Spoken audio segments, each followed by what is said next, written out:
नमस्ते, मैं परेश गोसर। इस वीडियो में मैं आज बात करने वाला हूं वास्तु में जो सबसे मेन जो हम तत्वों की जब बात करते हैं, 5 एलिमेंट्स, बैलेंसिंग ऑफ द पंच तत्व या पंच तत्व को हम समझेंगे आज के इस वीडियो में।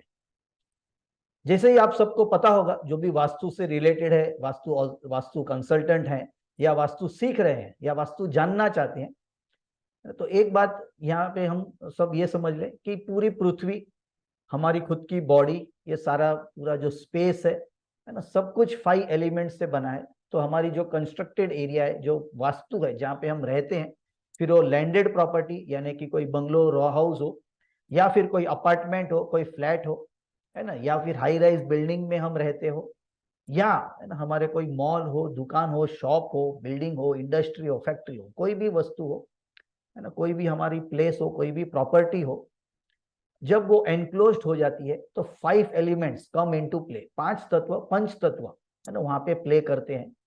और हर डायरेक्शन भी कहीं ना कहीं इन पंच तत्व में ही बटा हुआ है ना। जैसे सिंपल हम अगर बात करें, ईस्ट डायरेक्शन से हम बात करें, तो ईस्ट डायरेक्शन, है ना, ये यहाँ पे हम एयर एलिमेंट, या फिर फेंगशुई की मैं बात करूं तो वुड एलिमेंट, और वास्तु की मैं बात करूं तो एयर एलिमेंट वहां पे आ जाता है।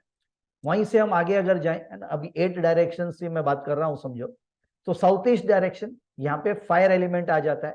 और फेंगशुई में यहाँ पे भी वुड बोला जाता है, लेकिन छोटे टाइप का वुड, यिन वुड, है ना। और वास्तु में हम जब बात करते हैं तो यहाँ पे हम फायर एलिमेंट की बात करते हैं। वहीं पे हम साउथ पे आ जाए तो साउथ में भी हम फायर एलिमेंट की बात करते हैं। साउथ वेस्ट में हम अर्थ एलिमेंट की बात करते हैं, लेकिन यहाँ पे जो अर्थ एलिमेंट की हम बात करते हैं, है ना, वो स्ट्रॉन्ग अर्थ की बात करते हैं। फिर उसके बाद हम वेस्ट डायरेक्शन में आते हैं तो वहां पे मेटल एलिमेंट की बात करते हैं, अगर हम फेंगशुई की बात करें। और वहीं हम वास्तु की अगर बात करें तो वहां पे हम स्पेस एलिमेंट उसको बोलते हैं। तो मेटल या स्पेस एलिमेंट, वेस्ट डायरेक्शन। उसी तरह से नॉर्थ वेस्ट डायरेक्शन में भी स्पेस एलिमेंट या मेटल एलिमेंट की हम बात करते हैं। तो फेंगशुई में भी हम मेटल की बात करते हैं वहां पे, और वास्तु में हम उसको स्पेस एलिमेंट बोल देते हैं। फिर हम नॉर्थ में आ जाए, है ना, तो वहां पे वाटर एलिमेंट की हम बात करते हैं, जल तत्व की बात करते हैं। और वास्तु में हम नॉर्थ ईस्ट में भी जल तत्व की ही बात करते हैं, लेकिन एक्चुअली वहां पे पृथ्वी तत्व है ना, जो गीला पृथ्वी तत्व है, यिन टाइप का पृथ्वी तत्व की हम एक्चुअली वहां पे बात करते हैं। तो वास्तु में भी वहां पे अगर आप देखेंगे, जो एडवांस यूजर्स है ना, तो वहां पे वो सीधे सीधा वास्तु यानी कि नॉर्थ ईस्ट यानी कि वाटर एलिमेंट की बात ना करके यिन अर्थ की बात करते हैं। तो वहां पे इवन येलो कलर के प्लेसमेंट की बात करते हैं, ना कि डायरेक्ट सीधे सीधा ब्लू। पर ब्लू भी रखते हैं, तो वहां पे ऐसा कोई ज्यादा इश्यू नहीं है, वो भी एक है। लेकिन है ना, वहां पे यिन अर्थ, जैसे फेंगशुई में भी हम बात करते हैं तो नॉर्थ ईस्ट डायरेक्शन में यिन अर्थ, साउथ वेस्ट डायरेक्शन में यांग अर्थ, है ना। तो उसी तरह से हम तत्व को समझते, तो इन वास्तु में भी एडवांस यूजर्स वहां पे अर्थ एलिमेंट की बात करते हैं, लेकिन गीला, है ना, यू कैन से वेट अर्थ या यिन अर्थ की वहां पे हम बात करते हैं नॉर्थ ईस्ट में। तो वहां पे उस तरह से वाटर एलिमेंट की हम एक्चुअली बात करते हैं। अब मैं आपको, है ना, इसी चीज को फिर से डायग्राम के फॉर्म में, 5 एलिमेंट्स के डायग्राम के फॉर्म में आपको बताकर एक्सप्लेन करने की कोशिश करता हूं। और उसी में, है ना, अलग अलग सिनारियोस को लेके मैं आपको एक्सप्लेन करता हूं। तो वो मैं आपको मेरे नेक्स्ट वीडियो में, पार्ट 2 ऑफ 5 एलिमेंट्स के इस वीडियो में मैं आपको इसके और डिटेल में, कि है ना, कोई पर्टिकुलर डायरेक्शन में कौन सा तत्व होना चाहिए और नहीं है ना, और कौन सा और अगर तत्व है तो कैसे हम उस 5 एलिमेंट के इंटरएक्शन को समझेंगे।